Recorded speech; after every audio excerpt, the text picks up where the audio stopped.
We are live back again with another episode of the Web Buzz podcast. I'm a little selfish this week. I wanted to keep the Google Nader to myself, not bring in any guests. We got something fun to talk about, and I wanted him all to myself, except for those of you guys listening live. You can I'll share them with you. But Mr. Google Nader, Mr. Roger, what's going on? Not too much, man. Just hard at work. I appreciate that love, though, man. Hey, I'm going to pick your brain on some things digitally today, and I'll just be honest with everybody out there. I'm selfish. That's why he's my business partner. No, this is actually, I think today is actually a really good day. We've been putting it out there. We've been talking a lot about a 2.0, right? A 2.0. What is that? And we haven't really given much about it, but guess what? I've been working on 2.0 tasks, which it brings a lot of the topics over to what we're talking about today. So that's huge, man. My mind is fresh. I'm ready to go. Excited about it. I love it. And if you guys are new to REI Toolbox, new to the brand, new to what's going on, what Roger's talking about is we already had a pretty awesome product out there that our clients have been just destroying it. Hint, hint, carrot, you're not the leader anymore. But I took Roger out of his comfort zone, put him in the middle of the wilderness for 30 days, and he had 30 days to think about how to make it even better. And that's where this version 2.0 stemmed from. And I don't know, you want to share anything on that? Yeah, well, I'm sure we're going to jump into more, but man, we haven't really. I know we did our first, coming back and to podcasting and everything last week, but we haven't really shared much about that trip, which was I think just the catalyst to get things going. I'll be honest, I think we all need it to take a step back once in a while in our everyday kind of grind and really think. I was surprised to a certain point. I was hitting certain walls of creativity. And when we went out there for 20 plus days and just hiked all these mountains, put ourselves in extreme challenges in this hike, got my mind going. There's a lot of moments of just to myself, quiet, not speaking to anybody, just looking at nature. And man, I was blown away the amount of clarity. Number one, just cleared my head, took a deep breath, and then just ideas just started flowing.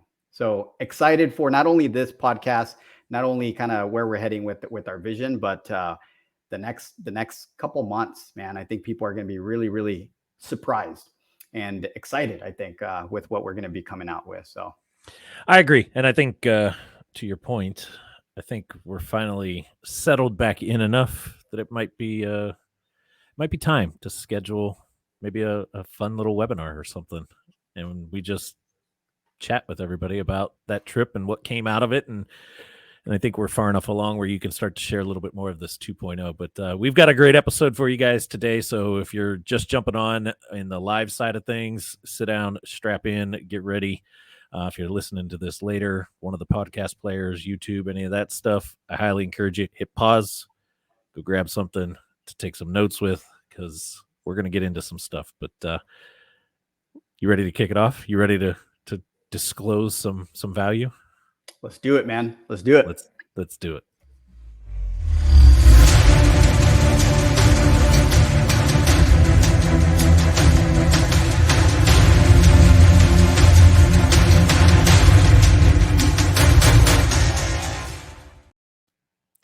That thing gets me pumped up. I just love that intro. Anyway, today we are talking about a concept that Roger and I have really started to embrace. You just heard him talking a little bit about this whole version 2.0, but it really stemmed because of this phrase. I don't think we knew the phrase when we were on trail. And your brain started to go down this route. But I think over the last couple of weeks, we've been back, settled in. This phrase keeps coming up, and it's kind of morphed itself into this, but it's all about becoming the best known real estate expert in your market. And I spent a ton of time yesterday. I know you weren't able to jump on our call with our Facebook community and some of our clients and some of the others, but I spent some time yesterday really going into the fundamentals, right? The core foundation of all of that stuff. And if you guys aren't part of our Facebook group, hit us up, reach out. We'll get you the link. We'll get you into that. That's a new change. We open that up to anybody and everybody, not just our clients. But I'm not going to go deep into that part of it today because that's a big series of trainings that I started yesterday and it's going to continue for a few weeks.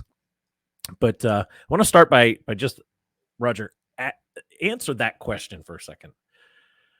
When you hear that phrase, best known real estate expert, what comes to mind? I think what comes to mind right away is going to be a brand, right? To me, it's like as soon as you said that, I'm looking in my head through the repository, right, of all the information all of us have. What have I seen that makes me feel that way? So I'm looking for maybe a picture, a logo, a company, right, that comes to mind. That is the first thing. I mean, there's multiple things after that, but I think right now, when you just say real estate, I'll make a quick, strong statement. When you said best known real estate, right, expert, what comes to mind? Zillow, just in general, right? Just because you said real estate, you didn't say anything else. What do we see everywhere? Where's the brand that's out there? What's, everything. So that blue logo, right, came to mind right away. That was the first thing that came to my mind. It's interesting you bring that up because there's some sayings out there in the digital scene, right? Create the Zillow effect online. I don't know if you've heard it, but I've heard it in a lot of the stuff that I've been paying attention to. Create the Zillow effect, right? Why is Zillow so dominant online? Because to Roger's point, folks, the best known. It's not about being the best. And I asked that question yesterday on our training, and you would have been shocked at how many real estate investors that were on this call that said they'd rather be the best than the best known.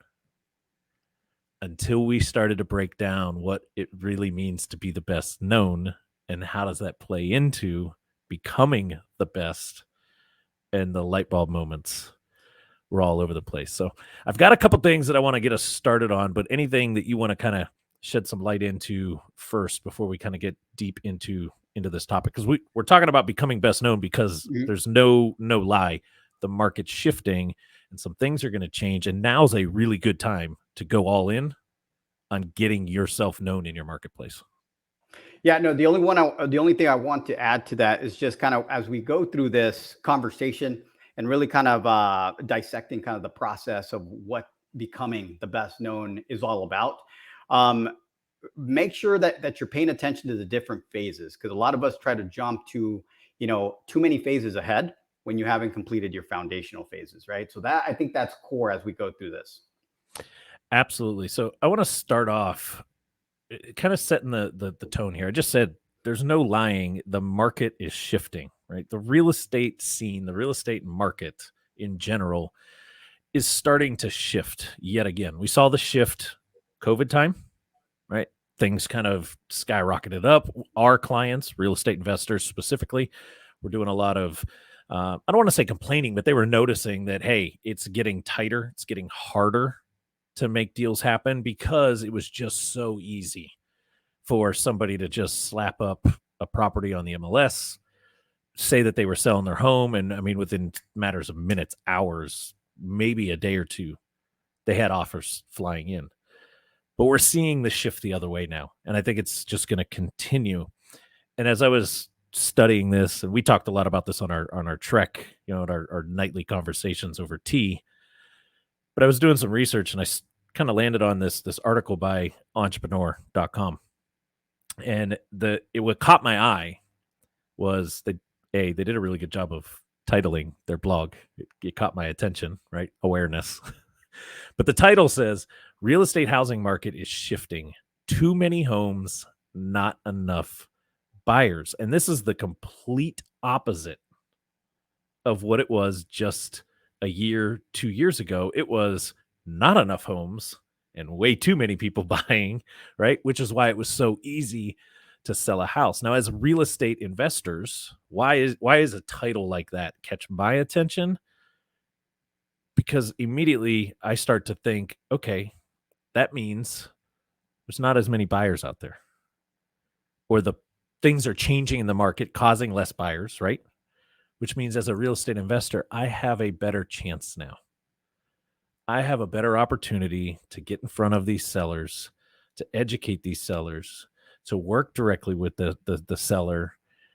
And now suddenly the cliche statements that you and I talk about all the time are part of the business, but they can't be the leader of the messaging. You know, I'll get you a fast cash offer. We can close quickly. We move quick. Now these come back to being a little bit more important because the market's showing that normal buyers are struggling, right? Or normal buyers just aren't there in the numbers. So your timeline's going to go. And I've got a little bit more, but I see you jotting some notes. So I know you got something you want to share on that. Yeah, no, just kind of really being in tune with what's happening in your market, your particular market. I know it's almost nationwide, the shift that we're seeing, right? So we're kind of hitting it from a position of national, but a lot of you guys are in different niche markets that maybe that particular city or county or even state is a little different. So it's really important to dive deep, know what your market environment looks like, because that's what's going to matter with these next steps, how your messaging is going to come out. So because if you have the wrong messaging, then you're on the wrong side. To Sean's point, by the way, Sean, Tea Time with Sean on Trek. That was awesome. There it was. Tea Time with Sean. That's what we called it. We even came up with the show on our hike. We might have to bring that up. What's that? We might have to bring that show live and get Jeff involved. Yes. Yeah. We need Candyman. But so many ideas came from that. But just kind of knowing the market environment, what's happening in your market, that way you can craft your message according to that environment. Because the important thing and why we need to push on that, why it's important is because, to Sean's point, the market's shifting. And if he just said it, he has all the data, all the information that from the research that he did, stating that there are too many homes, right? Too many properties, not enough buyers. Well, what if your message is on the other side? There's too many buyers, not enough, inventory. Well, you missed the bus. You're now marketing to the wrong target audience based on market conditions. So that's really, really important to keep in mind.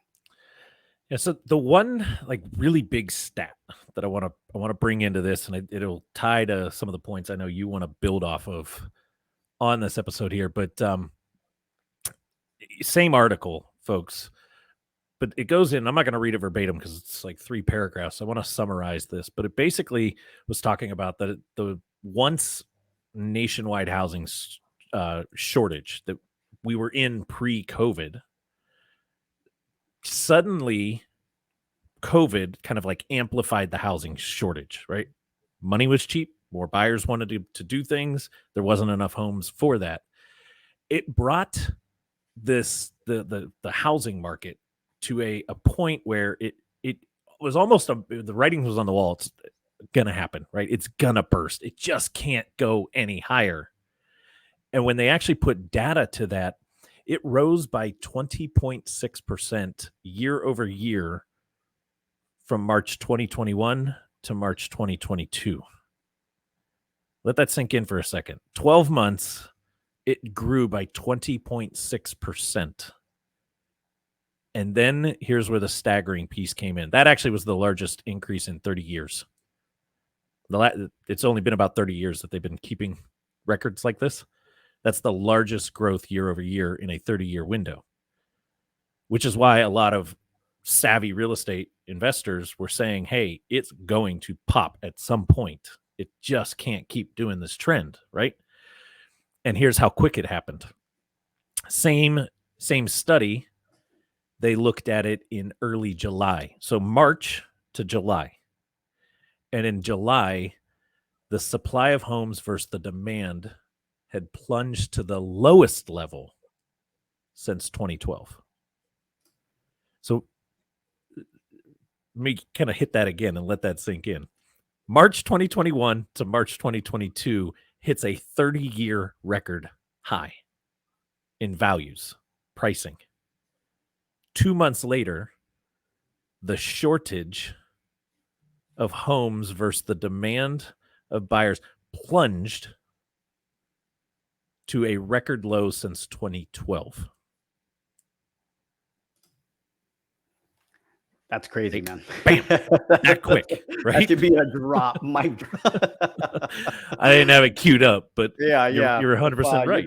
If you're paying attention, you just heard that. That should be a big eye opener. I mean, markets can shift, just a drop of a hat, right? So that's something that you just have to be aware. You have to be absolutely in tune with what's happening out there. So very, very important. And this article eventually kind of goes on to say that, since that time, we're seeing that it actually is going to kind of make a bigger shift to where we might actually have more demand more supply than demand. Because it got to a point where there was nothing for anybody to buy. So financially things had to change, right? It's like a scale. Things had to change. And I kind of talked about this when you and I were on trail. We kind of see this plateau. I feel like we're in the plateau right now where homes are moving, but they're just not moving as fast as they were before. But if you really study it, they're slowing down in the time that it takes for that property to move, right? Time on market changes, which kind of is what the economists are saying and some of the real estate experts are saying out there, that, hey, it's going to shift again in this kind of trend downwards to where there will be more supply than there is demand because people just can't afford. Interest rates are higher. I'm not even going to get too deep into that, but they're saying as high as 5.5, 5.6, 5.8% potentially. We were down in the twos not too long ago, right? So that's a big shift. That kills buyers, which means we're going to shift back to this more buyer favored market. And as an investor, as a real estate expert in your marketplace that's got multiple ways of helping a seller, it's going to shift into your favor. And that's why I wanted to start with this, because the data shows that it's shifting that way. Now the question becomes, how do you become the expert, the best known, the top of mind, the Zillow of your marketplace? Thoughts on that? Yeah, that's something I think is going to be key as we move into this new kind of like playing field, right? That all the different market shifts, everything that's happening, what people are going to do now. Your ideal client, or not even ideal client, but the avatars that are out there, the people that are looking, we'll call them the Googlers, right? People that are on Google, kind of typing things in, kind of looking for information, right? Who are those? Those are probably going to be the sellers now, because now they're no longer have lines out their doors, right, ready to purchase their property, or investors ready to kind of do some kind of deal. It's on the other side. Now they're looking for information, who can help them out, right, to offload a certain property. And there's going to be a ton of situations. I mean, this is a time to really look at what drives you, right? Where do you sit yourself right now? I'm not talking about, it's like, what am I going to become? Because you can become an expert in certain areas, but a lot of the clients or people that listen to this podcast are already in a certain level of expertise in a certain part of real estate, right? So what you're looking for is really identify what that is. Like, who are you trying to help? I know it's awesome to help everybody, but at the end of the day, you're diluting your value when you do that. So it's okay to help everybody when the situation arises and you're able, but it's really important to niche down and really kind of identify who that target audience is going to be, and make sure you have enough value that you can bring to the table to offer that person a great experience, and at the end of the day, fulfill on your promise. Absolutely. You just said something there too that was like, it stuck with me. When you were talking about sellers aren't going to have, the line of people out the door, my mind actually immediately went to, if there's less buyers, put yourself in a buyer's spot right now. I know you're not trying to buy another house at the moment, for you and the wife and the kids, but let's say you guys are you going to buy something that is going to need a bunch of work? Or are you going to buy something that's kind of done and ready to move into, knowing that the cost of money is higher, meaning it's gonna cost you more to get that money to then renovate that home and bring it up? Are you going to want to deal with that headache, Oh, knowing not you got right to pay now. more? No, Not in this environment. Nope. right? But right, that's the retail buyer. That's the Exactly. Roger with his wife and his 2 kids wanting to Correct. move, right? But as an investor, that plays right into my hand, because less Rogers, less Sean's, right? Less people like us are trying to just buy that house because I don't want to deal with all the work. I'm in the middle of a home renovation right now. The only reason I'm, dealing with it is because I actually enjoy doing it. But the average person, no, that's not what they're going to do. So when you said that, the line out the door, they're still going to have a line out the door.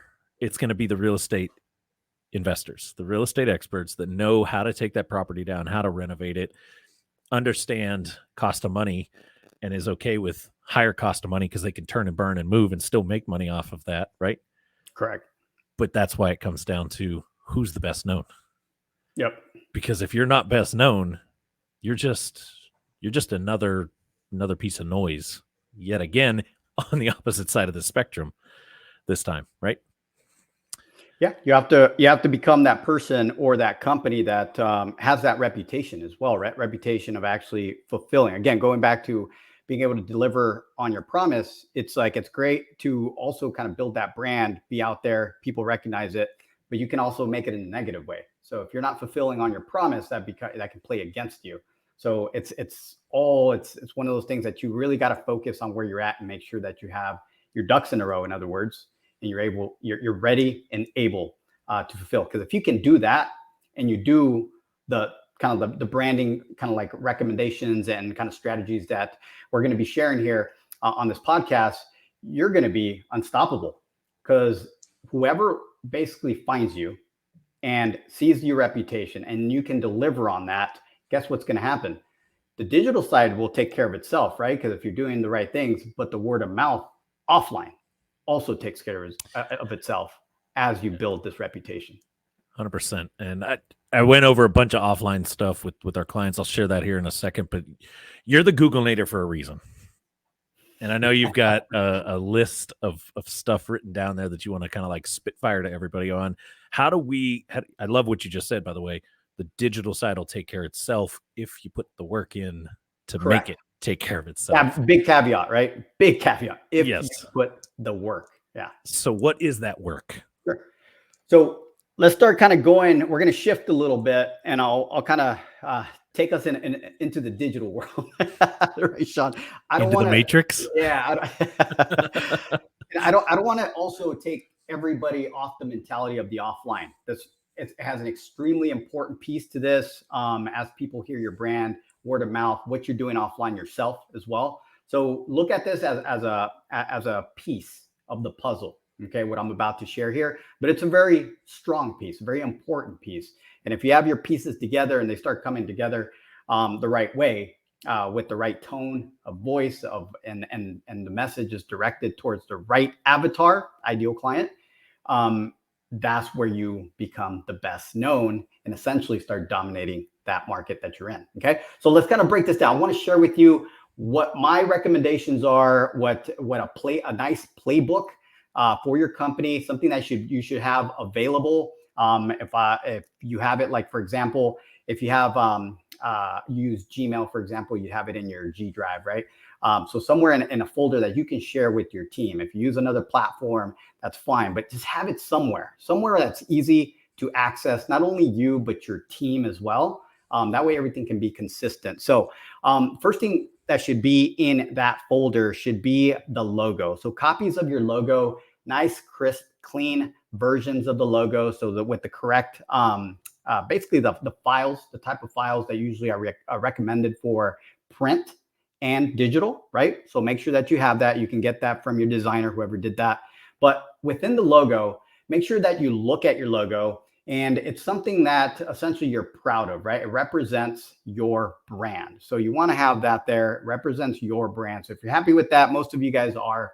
But if you look at it, you're like, man, I created this 10 years ago and I did it in Paint. And, something that was just whatever. It was one of those times where I was just trying to throw it out there. It's time to get it redesigned because it does matter. Okay. So make sure you have a copy of the logo. Go ahead. I was pretty good with the program Paint. Now it's Canva. And that's what I'm saying. If you look at it and you're like, man, I created this 10 years ago, 15 years, and it still looks awesome, do it. Go for it. Why? Because it's your personality, it's your brand. If you're proud of it, do it. That's what I'm talking about. But some of us will look at those logos and be like, oh, man, I don't even want to look at it, right? Because that takes credibility right off the top. I don't care if somebody recommended you. If they go and look you up, someone recommended you and they go and look you up and they don't feel comfortable with your online branding, you're done. They'll move on. They don't think you're serious enough. And you never even had an opportunity to talk to them. Okay. So that's why I want to make a very, very clear there. Funny you say that, because as soon as you're saying that, I'm looking down. And if you guys are watching on video, if you're listening later, you have to go to the YouTube channel and see this. But do you see this postcard right here? Yep. This was on our doorstep. And I picked it. I do that all the time. I pick up marketing pieces that come and I use it in our trainings and that kind of stuff. But you just said if you look like you've not paid attention to this in 10 years, people don't take you serious. This is the front. Generic, cheesy picture. It's cheap white paper. The back is more writing than anything. And you notice where it's this tiny little picture of him and his tiny little logo down here. And that was my very first thought was, this must be either an old school real estate agent trying to figure out how to get into the new world, or B, somebody that really just doesn't care and just kind of slapped something together and started throwing out postcards on there. But you literally just said that, and this happened 2 days ago. I picked this up, and that was my thought as I was carrying it to my car. That's a great example, right? That his logo should be slapped right in the front so people can recognize who he is, right? Or she. I didn't see it. It doesn't matter. No. Point being the brand. It's not even the people behind the brand. It's the brand. That's what people are going to remember. Make it memorable. So that's the first thing that I'm going to throw out there. The next thing that you really got to be clear on is your brand story and positioning, right? It's like, what are you doing? What exactly do you do? Have a clear message of what you actually do so people aren't confused, right? So a lot of us in the real estate space, and I'm going to keep it very general, real estate professionals, we want to offer everything again. And I'm even going a niche of a niche, right? If you're a real estate investor, you want to help everybody in a distressed situation. If you're a real estate professional, you want to sell, buy, flip everything under the sun, right? Well, that becomes very, very, very confusing for the end user, basically your ideal client that's trying to find an expert in the space. So that's why you have to be very clear on what your brand story and positioning is. What are you doing? Be very clear with that. And it's always helpful to have a tagline, some kind of tagline that your company represents. Okay, so that's the other thing to have in that folder. And then the other one that's very important that a lot of us leave out, and I think it goes back to speak to the brand story and positioning, and just identity becomes your mission statement and values, right? So you should.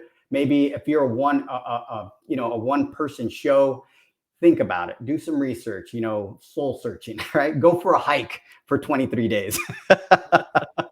Do something I'll take fun, you. right? I'll take take a you. step back and look at what that means for you. If you have a team, a lot like Sean and I, we have a team. We open it up. We have conversations with our team, and we ask the questions. And funny enough, I want to kind of mention this, because a lot of you guys do have teams. And as you grow and you start to scale, that team becomes bigger and you forget to ask these questions to the point where you do go back and ask these questions. Some of your team members might not be clear on what you do or what you represent, what the culture is. So it's very important to always have that exercise and document it, right? So that's the mission statement and some kind of key values, right? So what's your core values? A lot of people know them as. And then your target audience, right? You can have, you can have your brand story, your tagline, your mission statement, everything.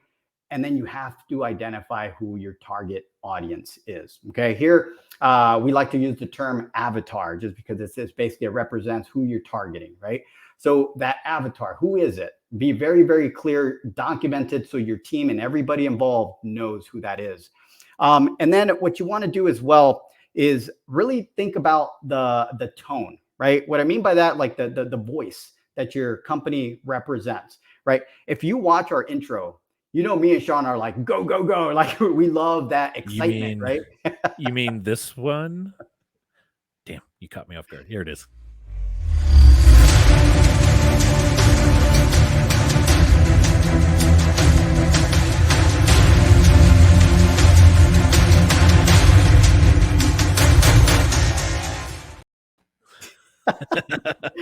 That's actually exactly. That's, if you guys didn't know, that's a clip from our workout playlist that we just took out. So that's us, right? That represents us. We love that high energy, kind of like adventure type tone of voice, right? And our clients, as they get to know us and they get involved with us, they know that, right? It's like Sean has a big background right now. Him and his girlfriend Deanna, which are awesome. They're awesome canyoneers. Action. You look at our brand, it's all about that action stuff. So have that identified to see, you know, what that voice and tone is all about. And then the final thing that I have here for that folder we're talking about, right? And we're still on that little folder that kind of helps you guys brand yourself, is having some, I'm going to call it either a high level or an elevator pitch piece of content in there. Why do you want that? So as kind of including all these items that I just talked about, put together a little bit, a couple paragraphs maybe, that puts everything together, that really identifies kind of an elevator pitch. If you met somebody right now and you had 1 minute, what would you say, right? So you want to kind of put that together. And the reason I say that, and you can make it, you know, bulletize a couple paragraphs. The reason I think that's very, very important is because it then helps your marketing team or just your team members in general to be able to read that and speak the same, I want to say language, but that's not the same brand language, right? That you're speaking, that you want to represent. And that's how they start getting in tune with how the company should be represented to the public, right? So that helps out a lot with your branding. The other thing, that portion is very important and very helpful for is anybody, maybe you're in a hurry, right? And you want somebody to write a postcard. That real estate agent or investor, Sean, if he had this folder, he could have given that information to their marketing person. That marketing person would have known exactly. They would have had the logo. They would have had the mission statement, everything for them to really feel the brand and create something that reflects the brand. So that is the folder right there. I'll go ahead and stop there and let Sean kind of get hyped up and get some comments going. That deserves. I want to just emphasize one point because I can go forever on all these points, but the one that you said was around the kind of the voice, the tone, right? And you were using us as the example. We're high energy, pumped, you know, adventurous, that kind of stuff. You really have to pay attention though and make sure that fits the avatar, not just because that's who you are, right? Roger and I, we're high energy. We like adventure. He's a scuba diver. I do a lot of backpacking, canyoneering, that kind of stuff, right? We're go, go, go. I'm really big about taking action, action, action.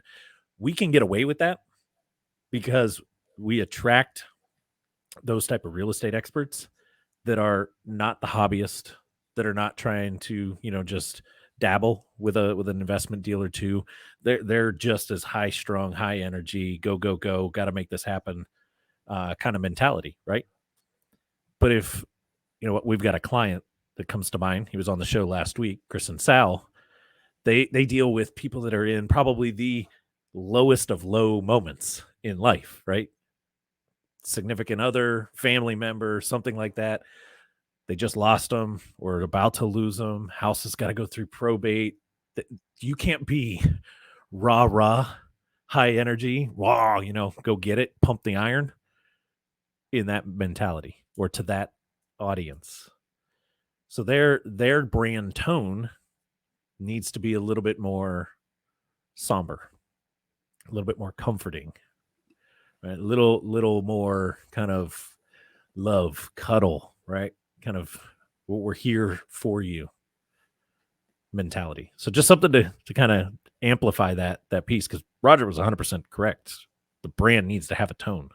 Just make sure your tone matches the avatar, And that's why I always go back to, I think the avatar is the largest focus point. Like it is the part that if you are not focusing on a regular basis, getting more clear on who your real avatar is, I don't care how good you are with everything else.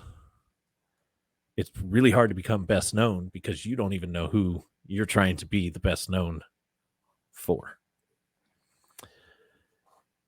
Yeah, no, those are very, very important points you bring up, Sean, because as I was going through those that folder, right? That what should be in that folder, and you bring up that tone, that voice, right, for the brands.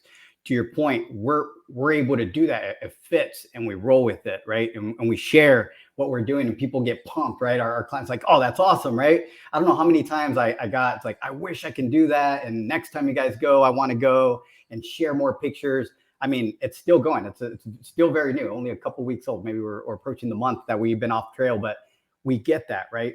To your point, Chris and Sal from Ohana Legacy Properties that were on the show last week, completely different avatar. The situation they're going after, they got to be able to understand their audience. So knowing your audience is, oh man, one of the biggest, probably, I don't know if it's the biggest, but it has to be. Because if you don't have an audience, you have nothing, right? You got to have that audience. And I think that's becomes extremely, extremely important as a point to make here. Well, think of it this way. How important is it for Google to understand who your audience is if they're going to serve you up in rankings? Yep. Right? Think of all the technical stuff that you guys do for our clients to just get Google to understand who they serve. And until you've got that down, it's really hard to get Google to rank them, right? Yep. Now, Google is not emotional. Google is all logic. This tag, this H tag, right? They're literally just reading logical code. And if it's unclear, they're confused. Now, imagine putting a human in this fold where there's not just the logic, but there's this emotional component. And both logically and emotionally, it has to make sense that this is the right fit for me. Logically, they know real estate. They can help with the real estate stuff. They can help me sell my house. They can help take care of this burden off my chest. But emotionally, I don't know if they're serious. I don't know if they're legit. I don't know if they're a scam, right? I don't know if they're, the moral compass that I want to deal with. So when you bring a human into this, and I use that as the example because you know just how hard it is just to get Google, right, all logic, to pay attention, let alone an emotional component. Oh yeah, it's and we always kind of preach on this as well. It's they're data driven decisions, right? Google's a bot. It's an algorithm. it's a bunch of engineers kind of making sure that they're creating a bot that basically can gather all this information and make logic out of it.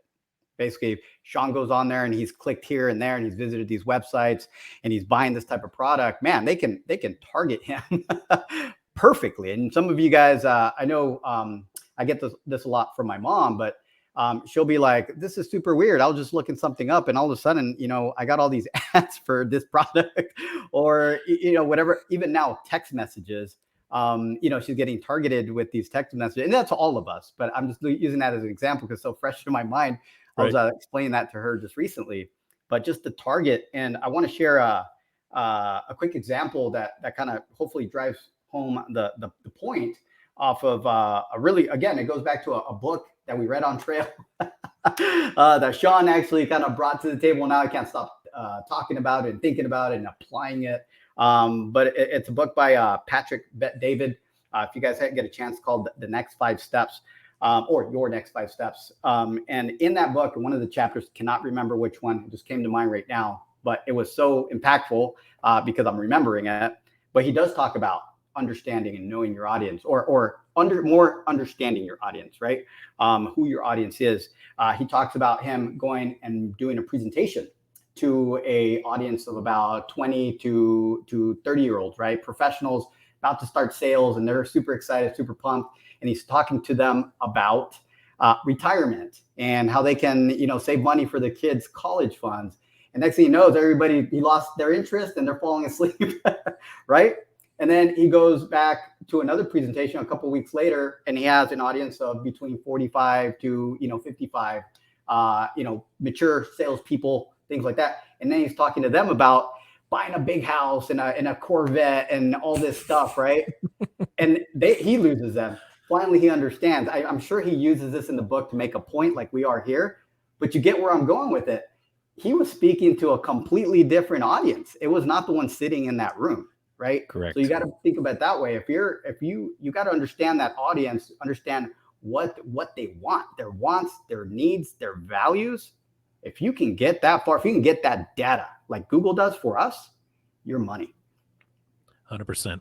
So I want to hit on a few offline ways to kind of help establish your brand, bring yourself kind of front of mind, top of conversation. And I went deep into this with some trainings. You guys can check out that training over on our YouTube channel. If you want, you can jump into our Facebook group and get access to some of these things and see these, or join these weekly trainings with us on Wednesdays. But I went over this a couple weeks ago, and I was talking about offline ways to establish a brand and some of the things that are overlooked, I feel like, today. COVID had a little bit of say-so in this because we got locked up and people had to get away from the whole in-person crap for so long. But don't sleep on getting super involved in your local market. And some of the examples that I brought up was the Chamber of Commerce is a great place to start. Not because you're necessarily trying to get business from the exact people at the chamber or that are at those events. Meaning I meet Roger. Roger's an insurance sales guy, and I'm a real estate expert. I'm a real estate investor, right? I'm not trying to get Roger to sell me his house, but I want to build a relationship with Roger. Why? Because Roger's also connected to a lot of other people who own homes. And if Roger likes Sean, Roger and Sean have a good relationship and good conversation. When Roger bumps into somebody as an insurance sales guy who's got a troubling real estate thing, who's Roger going to think of to suggest that they call? I want him to think of me, right? So getting involved at that level, not because, I'm going to go to this meeting and try to get X leads out of it. No, I'm just going to this meeting to build a relationship and provide value back and help and get to know people, so that they get to know who I am and they get to know what my business does. We've gotten a ton of different opportunities because I'm super active with the chamber here. And half this chamber isn't even our target audience, but we get opportunities from it. Why? Because we've become known as, if you need help on digital marketing, you need to go talk to Sean and Roger. Like, there's nobody else in this area that we would say talk to. Just go talk to Sean and Roger. The other one that I think is highly overlooked in the real estate space. When I was pretty active with our real estate brands, all of the different real estate company, our rental company, and all that stuff in Ohio, we used to pick up a ton of opportunities just being part of the Home Builders and Home Remodelers Association. Even though, yes, I had a construction company, but House to Home Properties, our real estate investment arm, was a member, and it went every year. We had a booth at the home and garden shows, at the different events and things that they did. Why? Because people come to those shows to mosey around and look, and all of a sudden, now House to Home Properties is out there. And I can't tell you how many times, again, going back to the relationship building side, other HBA members would say, House to Home Properties, that guy Sean, you need to talk to them, that kind of stuff. But then they saw us at these trade shows. They saw us at these home and garden shows. They're seeing the logo out on our signs in front of homes. And before you know it, my business partner at that time and we'd go into the Sherwin-Williams paint store to pick up paint for a project. And somebody would be like, you guys are those guys with House to Home Properties, aren't you? So don't discount getting involved in the local events. And I told this little tip to our clients. Every group in your local market is doing a event of some sort that they need sponsorship, they need vendors, they need, some form of donation of something to help them make it a better event. Get involved. Even if it's just you sponsor a couple $100 to have your logo on a banner. And I told them the story of how, we sponsor a golf tournament, put our logos on the awards, right? The plaques and the winning trophies and stuff. Why? Because it's another way of getting some recognition and getting the brand out there. So those are some of the easy ones. And then I know you and I just had a really good conversation this morning, offline type stuff. I don't know if you want to share some of that. Well, I'll let you share, because I've had many conversations this morning. I don't want to throw out anything that's still top secret. So got it. Look at what Roger's wearing, folks. If you're watching this, right, he's repping the REI Toolbox sweatshirt, our hoodie. We've got t-shirts, we've got sweatshirts, I've got tumblers, I've got books, like little binders, notebook that's got pads of paper and stuff in it, right?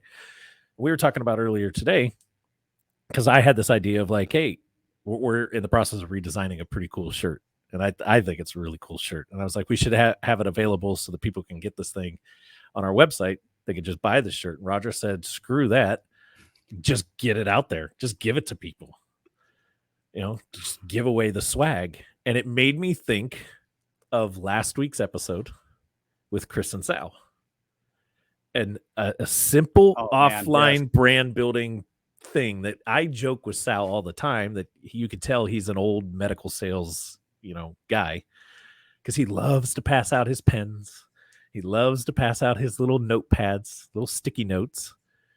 And he came on the show last week and he was like, Sean, you're going to die.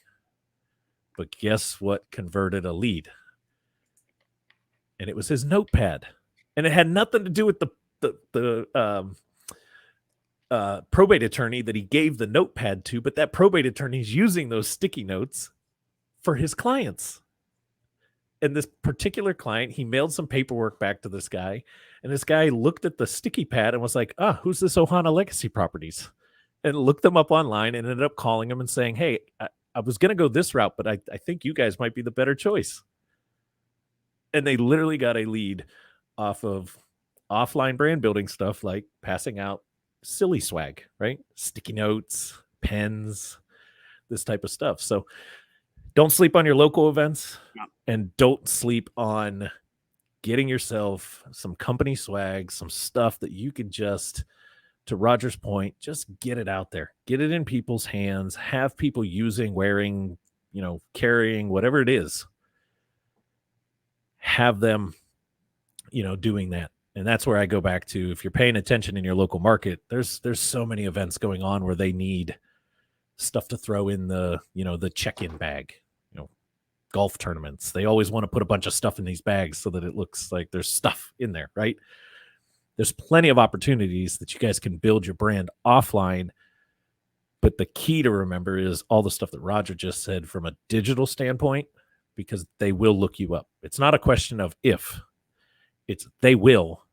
The question is, what are they going to see digitally? And you got to marry those two. That's the logic and emotion coming together. Oh man, I love that. Logic and emotion. Write that down. Put it on a t-shirt. That was you marry those two and you're in a good spot. And I think more on that story with Chris and Sal. If I remember correctly, I have to watch it. Don't quote me on this, but I believe the sticky pad had a number to another real estate company. Yes. So he was giving a recommendation. He wrote in pen on that sticky note another company, and this particular person called Ohana Legacy Properties because it was on the sticky note. It's like, I'll call these guys first, and they just happened to nail the opportunity there. They were, and not only can I use kind of harsh language there, but they were able to provide the right solution for that client. They were able to kind of get it because of their marketing, but that's not where it ends. They could have picked up the phone and had a really bad conversation because they weren't prepared. They didn't have the right information to really deliver what they promised. But these guys had their ducks in a row, and they were able to deliver the solution. So that's how they were able to convert it. But yeah, absolutely, it's completely big. And I also want to kind of touch on a couple things, Sean, that you mentioned about the the merchandise, right? It's like the merchandise with your logos, what you're giving out there. You're sometimes we kind of look at our own companies or ourselves and the confident level around your companies is not as high as it should be. I mean, it's your company. Be excited, right? Be proud of what's out there. That was a part of the list that I gave earlier was kind of your logo, your brand voice, your just your brand recognition, because you got to look at it like a movement. If you don't look at it and you're not pumped about your brand and what you're doing, you're in the wrong business, right? You got to get out there and you're ready to offer this extremely good, valuable service, right? And you're ready to produce and help people. And if you don't have that mentality, I don't know what to tell you, right? It's really hard sometimes to really get someone going when you're just sitting back in your chair doing nothing and you're expecting people to come and find you. It's not how it works. Man, I wish it was that easy. I wish it was that easy. Yeah, because I mean, I can even expand on that. You mentioned something like, all right, you offer your real estate investor. This is basically what we work in. You're a real estate investor, but you're helping somebody offload a certain property, distressed situation. And this person wants to sell you the house, but they need somebody to help them find another house, or they need someone to move. Well, you better get into the innovation business really fast, because you just found an opportunity that that client gave you, literally put it in your lap for you to either provide it for free as part of your overall service, or just add it as a service. Like, don't worry about it, we got you. So next time you kind of start learning, you're getting the data around that particular avatar. Now you know what they're expecting, their pain points, their needs. So that's one of the things. Be in the innovation business. Don't be scared to figure out what else can I offer that's within that sphere of my service that my client needs. 100%. So I think that's a pretty good episode for today. I don't know about you. I know we can go forever. We say that every week. Yeah. No, we're good. But anything you want to finalize with here or wrap up? Any words of wisdom from the Googlenator today? The only thing is take your branding serious. I'm gonna leave it at that, because a lot of us, we start a business and we're focused on the service that we're offering, and we're selling. You're selling 5 steps ahead, and you got to set that foundation of what that service, who's offering that foundation. And if you can't set that branding foundation, that this is the brand that offers this service, then people have a hard time connecting the dots, and they will go to the next person that does have a brand in the name that they can say, I'm going to go to this particular company because I know they do X. Mm-hmm. Not I'm going to go do, find this service because this company does X. It's the other way around. So take your branding serious. 100%. 100%. I'd actually say 110%, but it's kind of. I lost 10% somewhere in there. Not it's sure just, where. It's the cliche, 110%, blah, blah, blah, blah, blah. It's the other side of our brand voice. We're very straight to the point. At least I am. Yes, but, you are. All right. Until next week. As of right now, we've got a really good one lined up. Again, next week, we've got a special guest coming on. Somebody that is very knowledgeable in the real estate world. Will probably continue this conversation in some way, shape, or form. But definitely stay tuned for that. If you're not subscribed to the REI Toolbox YouTube channel, make sure you hit subscribe on there if you guys want to watch these every single week when they come out and go live. If you're listening out there on the podcast players, iHeart, Apple, Spotify, Google, wherever you listen to your podcasts, make sure you hit the subscribe button so that you get notified when we kind of upload new ones. But till next week, hope you have a wonderful week. As I say, kind of all the time to everybody, I wish you the best success. Here's to your success, all those kind of things. But we'll see you guys really soon.